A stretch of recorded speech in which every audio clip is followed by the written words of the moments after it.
finir cette émission qui était très intense dans les débats par un peu de légèreté, par des vacances en Israël. Bonsoir Régine Conquier, merci d'avoir accepté notre invitation sur i24 News. Alors, comment convaincre ceux qui n'ont toujours pas été convaincus de participer à Taglit? D'abord, ce ne sont pas des vacances uniquement. Je voudrais dire simplement que Taglit, c'est un voyage éducatif qui, pour la plupart du temps, change la vie des gens. Donc c'est un voyage d'identité, c'est un voyage d'union avec les autres, c'est un voyage pour rencontrer toutes sortes de gens qu'on n'aurait jamais eu l'occasion de rencontrer. C'est un voyage qui fait étudier l'histoire d'Israël, l'histoire de la Shoah, et qui s'occupe aussi de ce qui se passe maintenant. Ils rencontrent des start-up, des start-upers, ils font vous montrer uniquement la partie extrêmement touristique et sublime d'ailleurs. Mais en réalité, tous ces jeunes-là, ce qu'ils nous disent en rentrant, c'est « je suis parti tout seul et je suis revenu, j'avais une famille ». Est-ce que vous pouvez nous raconter un voyage type de Taglit? Alors, il n'y a pas un voyage type, parce qu'il y a toutes sortes de voyages suivant les goûts des gens. Par exemple, on a eu parfois des voyages gastronomiques. Donc, il y a la base, c'est-à-dire qu'ils vont au mur, ils vont à Yad Vashem.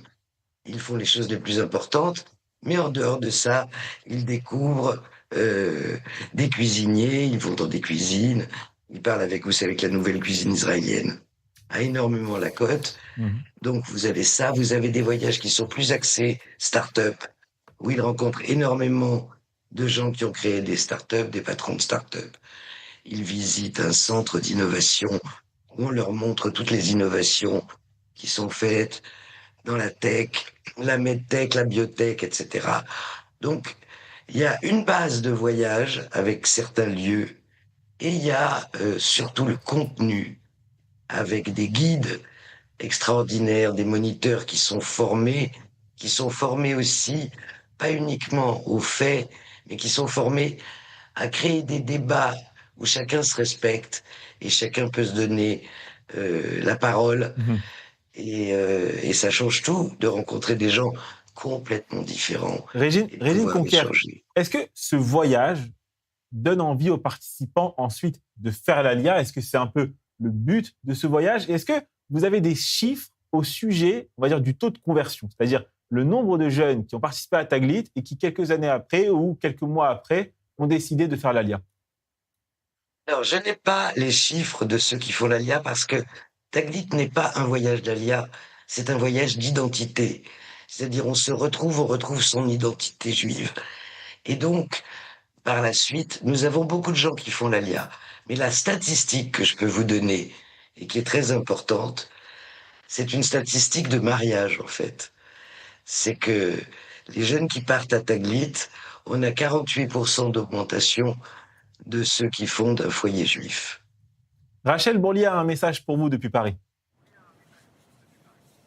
Oui, bonsoir Régine. Comment allez-vous? Bonsoir Rachel. Est-ce que quand on participe à Taglit, on respire, on transpire Israël différemment? Est-ce qu'aujourd'hui, finalement, les jeunes d'Europe, de France, d'Espagne, ou même, je dirais, plus que l'Europe, que les États-Unis, il y a urgence à ce qu'ils fassent Taglit pour qu'ils deviennent même un vecteur pour parler ensuite d'Israël face à la montée de l'antisémitisme? Est-ce que finalement, ce ne sont pas eux les meilleurs ambassadeurs aujourd'hui grâce à ce programme pour parler d'Israël différemment?